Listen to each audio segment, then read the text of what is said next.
per mil. And we get a tray, and we have it in 1 mil little boxes.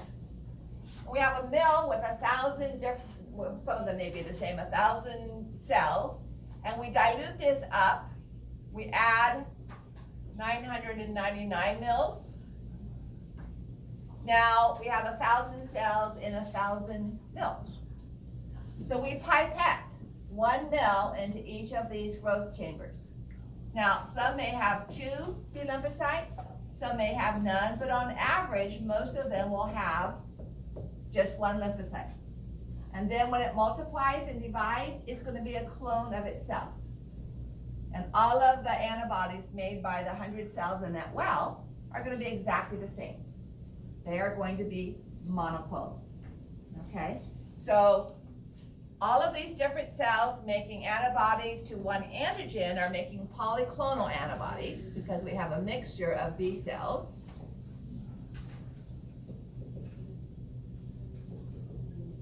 But if we have lots and lots and lots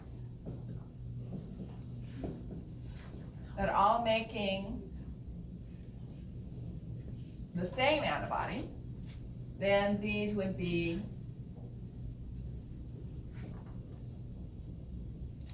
monoclonal. Okay? So that discussion is probably better saved for the B lymphocytes, but we kind of just do a talk about antigens versus epitopes. Okay? And antigens can be recognized by both T cells and B cells. So just a large picture of an antigen with all the different components that would match to a particular marker, either on a T cell or on a B cell.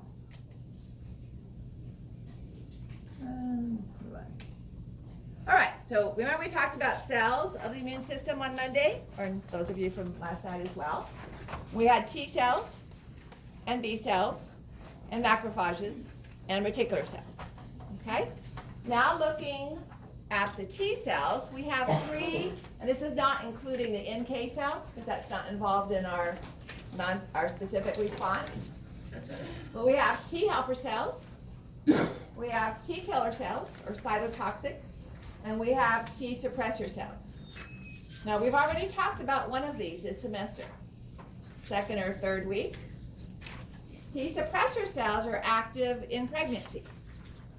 All right, to suppress the immune system to allow the implantation of cells, which half of the DNA comes from the dad and is foreign to the mom's tissue. T helper cells are required by both our B lymphocytes and our T cells in order to activate them. T helper cell is invaded by the HIV virus, which is why individuals who are infected with that virus have such a compromised immune system because they can't use their T cells and they can't use their B cells. Okay, we need that T helper cell to activate both. And then T killer cells are the ones that actually kill. They come in direct contact with whatever cell they're attacking and destroy it. Okay. Similar to the NK in the interaction, although antibodies are not involved, but the recognition of the antigen and the release of molecules that rupture the cell is what T killer cells do. Okay. So looking back at lecture from Friday night, T lymphocytes are found in all of the following locations except for one, which is where we find B lymphocytes. And that was actually a question using histology from Monday night's quiz.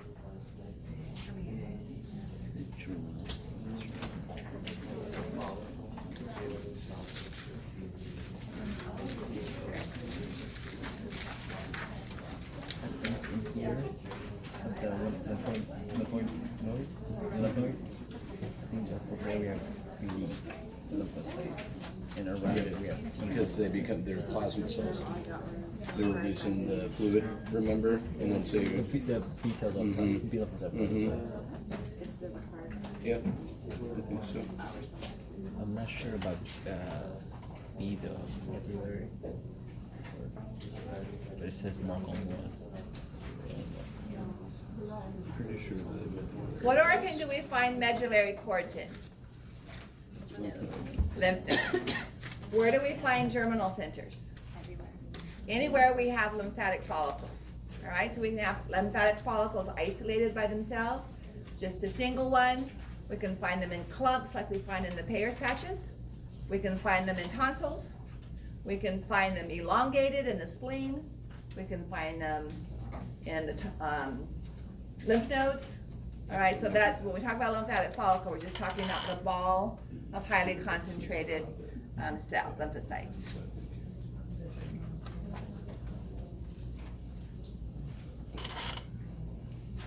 Okay, does anyone want more time on number 4? All right, so the other cell we talk about, in addition to the T cell, this will be the one that we'll cover after our lab quiz, when you've had some time to study, is the B lymphocyte. All right, and I said without development into a plasma cell, it's impossible to tell just by looking the difference between a B cell and a T cell. They all have these little micro extensions to increase their surface area. But once the B cell has been activated through interaction with the T helper cell, then it has to increase the amount of cytoplasm that helps it make antibodies. So we've been talking about plasma cells since we talked about loose irregular connective tissue and bio-430. Probably either that or the mast cell that I've talked about the most. All right, macrophages. Both are B cells, which have another role as well, and the macrophages and dendritic cells. Dendritic cells are derived from macrophages. So all 3 cells, B lymphocytes, macrophages, and dendritic cells, are considered to be an APC, an antigen-presenting cell. And that's the process we're going to look at in just a moment. Where and this is a plasma cell up here, but here's the macrophage, okay? So I actually have a slide on the lab quiz today where I ask you to differentiate, depending on what your letter is, whether it's a plasma cell or a macrophage or a T lymphocyte or a reticular cell. So make sure you know what those components are, okay? So this is our basic pathway, very basic, by which we use antigen presenter cells and T helper cells, all right? So we start out with a cell that is a phagocytic cell. It could be a B lymphocyte or a macrophage or a dendritic cell, which we normally find in the epidermis of skin, and then it migrates to the lymph node. It endocytoses some foreign cell or tumor cell or bacterium, breaks it down with lysosomal enzymes or proteases, and then presents it on its surface, all right, via an MHC antigen complex. This happens to be an MHC2 antigen complex. We'll differentiate between that. And that interacts with a T helper cell. The word the phrase CD4 refers to the molecule on the T helper cell that interacts with that MHC2 complex. Okay? We'll differentiate T killer cells because they have this CD8 recognition site. T helper cells have the CD4. Okay? By the way, it's that CD4 molecule that enables the HIV virus to pass into the T helper cells. That's where they're so vulnerable more than other lymphocytes. So once that occurs, there's chemicals exchanged between the macrophage and the T helper cell. And the T helper cell now is activated. It can clone itself and make more. And then it will interact with either a T killer cell or a B lymphocyte, releasing more chemicals to activate those. So this is the sequence by which the B cells, we have another step involved, by which these now are capable of interacting with the foreign cell or the foreign antigen. Okay? So it requires the T helper cell to interact with the antigen on either a macrophage or a B lymphocyte or a dendritic cell in order for it to take on the role of helping.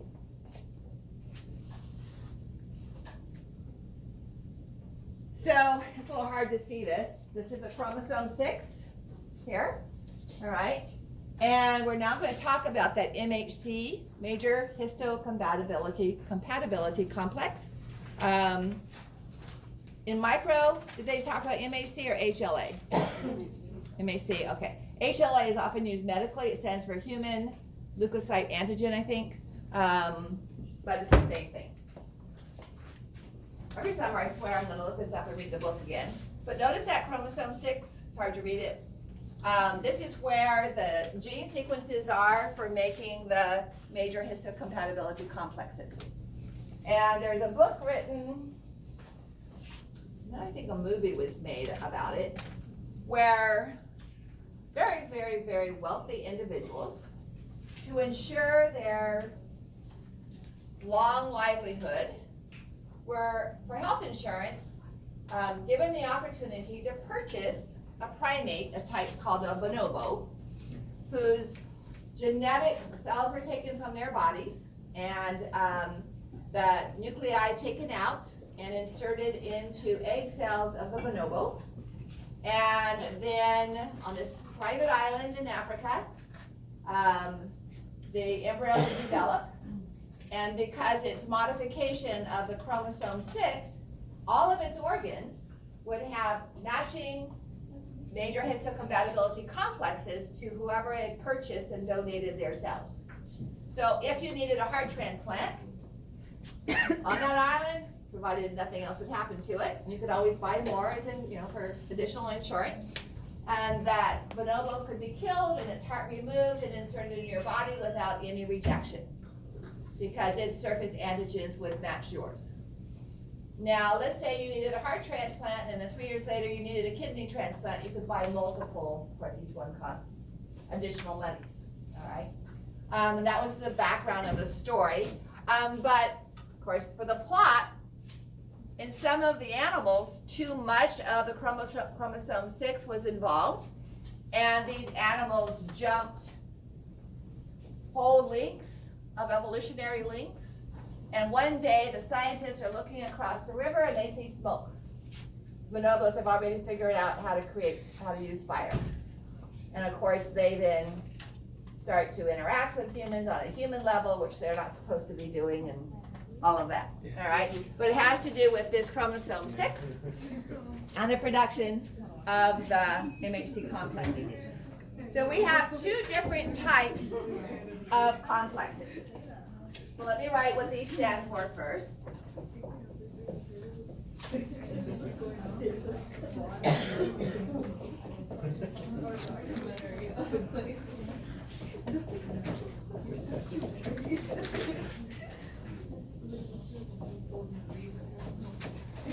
So MHC stands for major histocompatibility complex.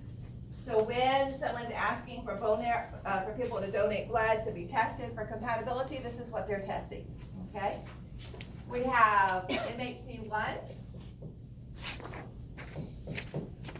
and MHC2.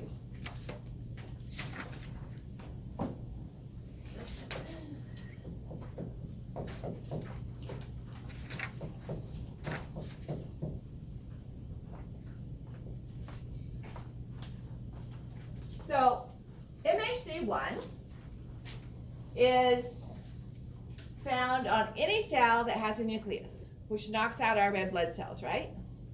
They no longer have a nucleus. That's why we can interchange transfusions, because the A, B, D antigens are not exactly the same, but they can be interchangeable. So here is a cell with its plasma membrane, and it has inserted into its membrane an MHC class 1 molecule that has an antigen. Now, for all the cells in your body, that antigen, or a series of antigens, are the same. Remember we talked about the role of the thymus? We needed the T lymphocytes to recognize, interact with the MHC complex. They need to be able to recognize it, but they can't react to your self-antigens. Then they'd start destroying your cells that had your self-antigens on it. So where do these self-antigens come from? There are more than one. Notice the word endogenous up there. We have endogenous peptides and exogenous peptides. MHC1 complexes bind or support endogenous complexes. This means or endogenous proteins. My voice is vibrating too much. So that's a protein that the cell actually synthesizes, okay? Or at least it thinks it synthesizes. So here's our endoplasmic reticulum. Remember, we have ribosomal endoplasmic reticulum. That's what this is, all right? So we have ribosomal endoplasmic reticulum. And the protein that the cell makes is either already inserted into that, because it's a cell that's going to be sent to the a protein that's going to be sent to the mitochondria, or it's going to be, so this would be a cell made from a protein made from messenger RNA via ribosomes. So it's already inserted through its process of synthesis, okay? Or it enters the endoplasmic reticulum via this transfer protein, okay? Many of them are too big to do that. So before that happens, they have to be broken down by enzymes, okay? So if the cell's making a protein, an enzyme that's going to work in the cytoplasm, like an enzyme involved in glycolysis, all right? So that protein out here has to be broken down into smaller pieces in order to pass through our transfer protein. And then these smaller pieces come into the ribosomal endoplasmic reticulum, where we have our MHC class II molecules. The binding site is on the inside of the endoplasmic reticulum, okay? And so now, any of these proteins that are in here, if the pieces are small enough, antigen size, all right, will attach to the MHC class I molecule. Then, this will pinch off, as endoplasmic reticular membranes tend to do, with the protein piece fragment that was made by the cell. And it goes to the outer surface of the cell, where it fuses with the cell membrane. Hence why this isn't on the inside, because as it fuses now, it's going to become on the outside.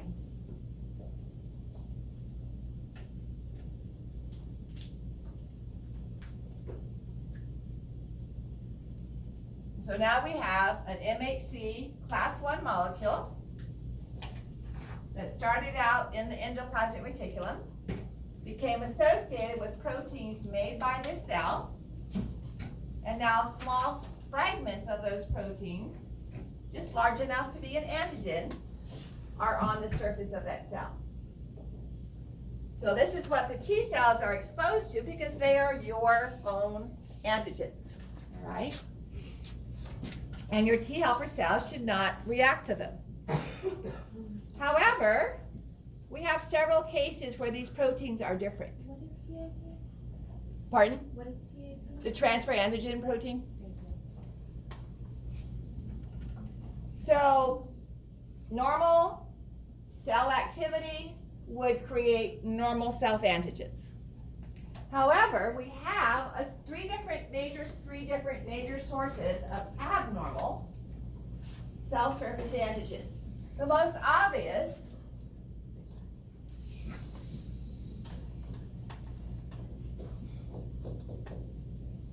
is transplant tissue. So if you get a transplanted heart, the antigens on the MHC1 molecules on that heart are not yours. They're normal to whoever the donor is, all right? So your T helper cells would recognize that as foreign, along with your T killer cells would recognize that as foreign. All right, viruses. We just talked about viruses infecting a cell and getting that cell to make their viral proteins for them. The cell doesn't know that it's doing this at the demands of an invader. It just knows that these proteins are being made within the cell. So they must be host steps.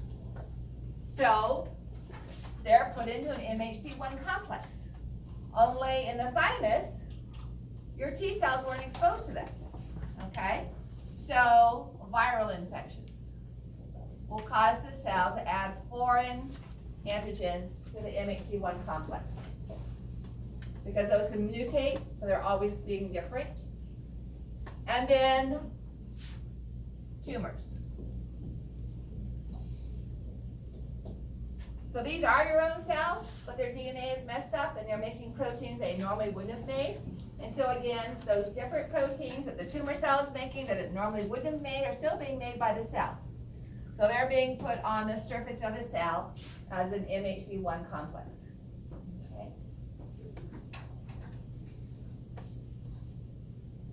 Kind of a watered down basic version of what MHC1 is. All right, but key to understanding that is it's a protein that the cell itself makes. Okay.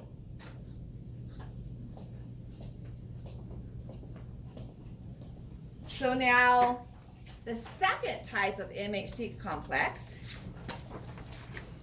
this is just showing how some of that trimming occurs. Okay, to get there. We'll come back to the interaction with that first. So I want to look at the MHC2. These are only found on our antigen-presenting cells. Okay, so MHC2 is only found on the antigen-presenting cells, and it's an exogenous.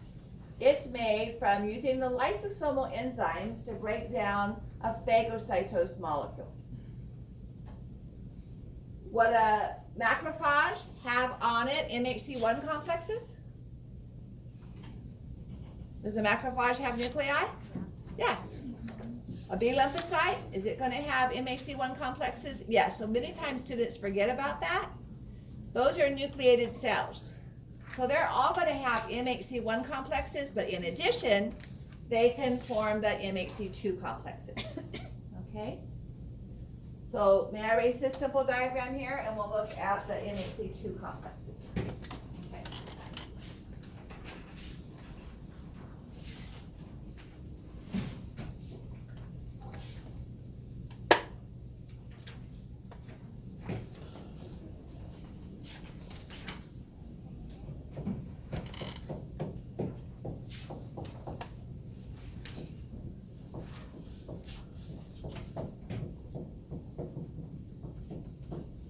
So now I'm just going to stick with the macrophage. It's going to do phagocytosis.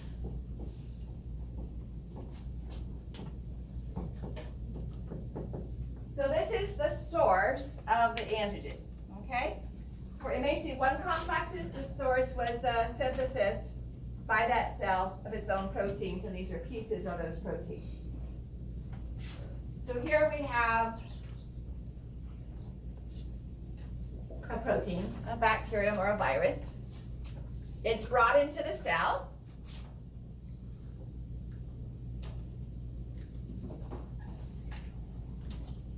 That vesicle fuses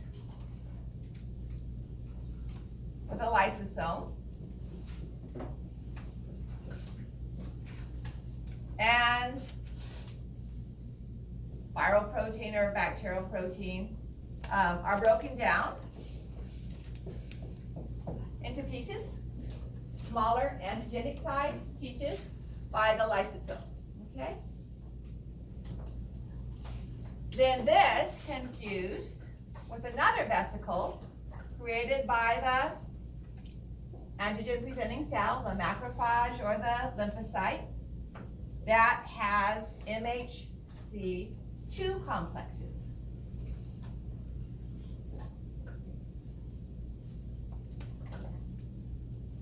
So this could still be that same virus, all right? So that viral protein could be on the MHC1 complex because it infected the cell and caused it to make its own proteins. And those proteins entered into the ribosomal ER and got attached to MHC1. And it can get on the MHC2 because the macrophage ingested the virus and broke it down with lysosomal enzymes, and thus were exposed to MHC2 molecules. So these are only found in macrophages and plasma cells, and dendritic cells. Okay? And now those are sent to the surface.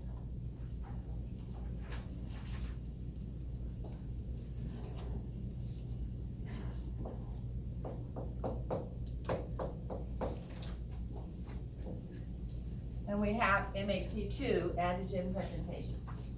Okay?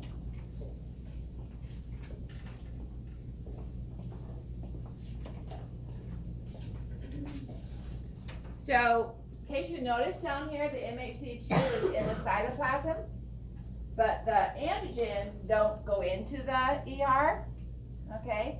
They're in the vesicles with the lysosomes, and so these will pinch off and then fuse with the lysosomal vesicles, okay? I mean, they're proteins, so they're made by ribosomal ER, but they're not gonna, this antigen protein is always gonna be contained in the vesicle through which it entered the cell. So it doesn't have the opportunity to pass through TAP. So it's not destroyed like the first? It's broken down into pieces, so yeah, the virus will be destroyed, but it's viral coat proteins, and then the other protein pieces are inserted into the class 2, but because it's not, this particular virus wasn't made by the cell, so these pieces are always surrounded by the membrane of the vesicle through which they internalize, and then fuse with the lysosome, and now fuse with the vesicle from the ER that has the MHC class 2. They're never free to float around in the cytoplasm and then enter the ribosome ER that way. So that's why we see a different pathway. Okay, so let's look at T. I'm just going through some diagrams that don't really help, but we can go back to them. All right, so let's look at T helper activation, then we'll take a break, okay? T helper activation is required for T killer cells and for B lymphocytes. So the best place to follow this is out of sequence. So the steps that I have available for T helper cell activation are on page 76.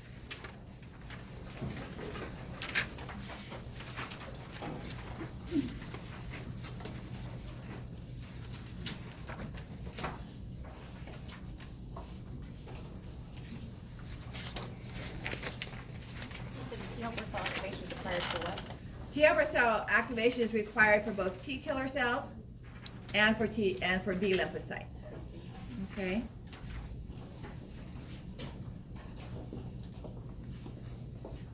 This is a place where pictures are so much more helpful than just words. May I erase the board? Okay.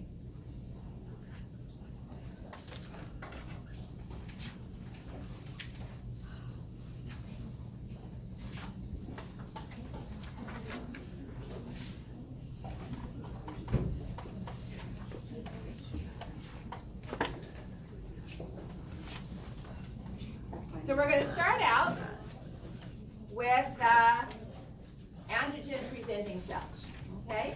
That's what we need to activate our T helper cell, and our T helper cell is what we need to activate a T killer cell or a B lymphocyte. So we'll start out with our macrophage, and we'll use a virus since that's what our T killer cells like.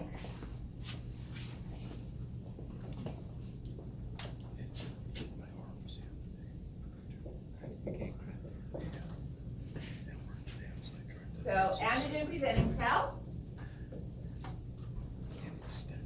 For example, we're using a macrophage.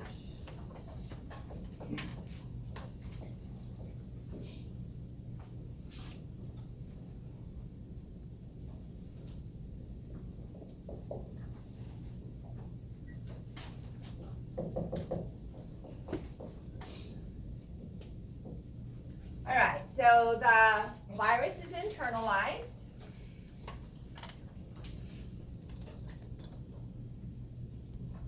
As we saw before, 2 seconds ago, or however short it was, it fuses with the lysosome.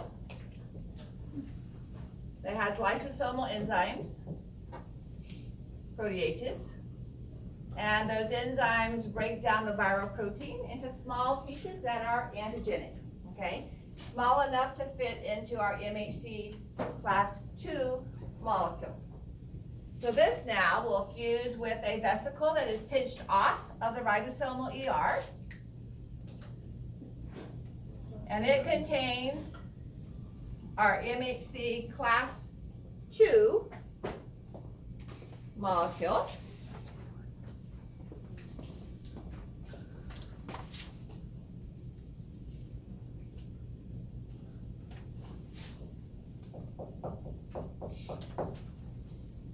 And our viral protein interacts with that, okay? Now this moves to the surface, and multiple ones of these would move to the surface, where the MHC class 2 does its job by being an antigen presenter, okay? So it takes this viral antigen and presents it on the surface. Not the whole virus, okay? Just pieces of it. Some of them may be from inside the virus, all right? Which if we make interaction with that will never work because none of our other cells have contact to inside the virus. So there may be some stuff here that's just not going to be helpful, all right? So randomly now, it's going to interact with the T helper cell. Let me change the angle of this just so it fits a little bit better.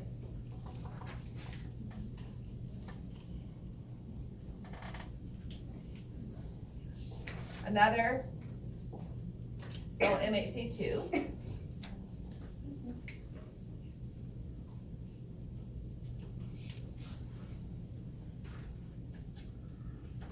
So macrophage, okay, T helper cell.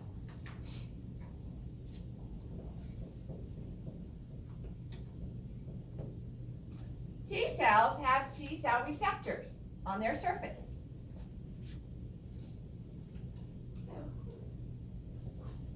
On B cells, the B cell receptors are antibodies. They're a form of an antibody.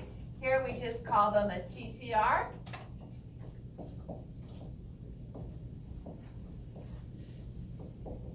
Or a T cell receptor, okay? This particular T helper cell happens, its T cell receptors happen to be able to interact with that antigen. If they didn't, the two cells, the macrophage and the T helper cell wouldn't interact, okay? First sign of specificity, okay? Only T helper cells whose TCRs match the epitope on this antigen are going to have this interaction, okay? So this interaction is stabilized by several different molecules, one of which is called the CD4 protein, okay? So we're going to stabilize this with the CD4 molecule. There's others like CD28 and so on. We're just talking about the CD4. So I want you to associate T helper cells as CD4 molecules, okay? The T killer cells stabilize their interaction with CD8 molecules. So that's what the T helper cell does, all right? Now the macrophage releases its own chemicals, molecules, as a result of this interaction. And these chemicals enter into the T helper cell and cause it to be able to reproduce, all right, and make its own chemicals. So it activates, and these are called interleukin-1. For once, the numbers are in chronological order, or synchronous order. Interleukin-1 or IL-1, okay? So now we have this T helper cell that is active, okay? It can activate a B lymphocyte, or it can activate a cytotoxic, or what we call a T killer cell.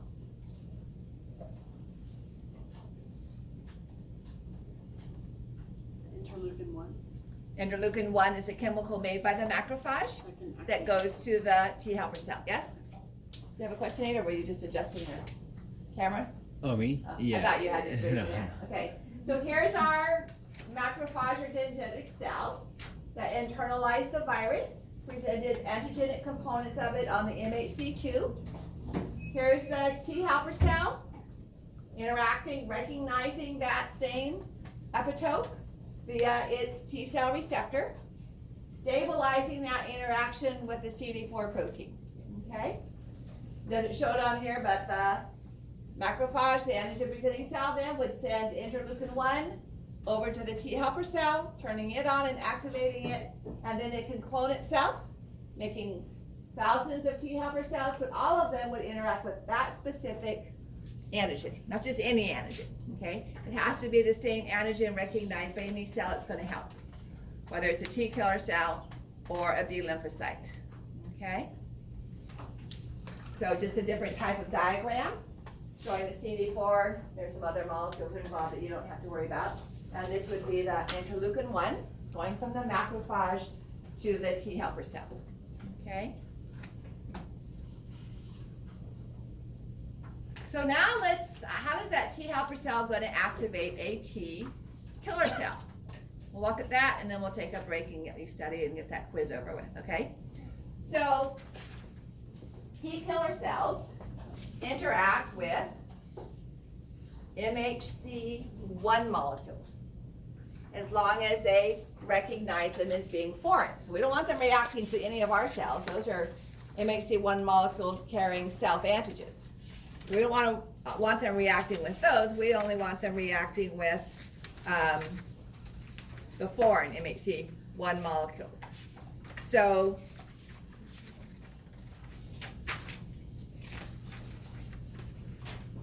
for this activity, down at the bottom, the rest of page 76 here. So I'm going to leave what I have up there, and we're going to simplify things. We're going to have this same virus infect the macrophage. So it's going to get into the macrophage, and it's going to cause the nucleus of the cell to make additional viral proteins. So this pathway was exogenous, right? These proteins, although they're the same, are endogenous because they were made by this cell. They're going to go through the TAP protein into the ribosomal ER, and once they're in there, they're going to attach to MHC1 complexes. I put it over here instead of there just because this is less crowded. Same antigenic molecule, okay? And now that goes to the surface.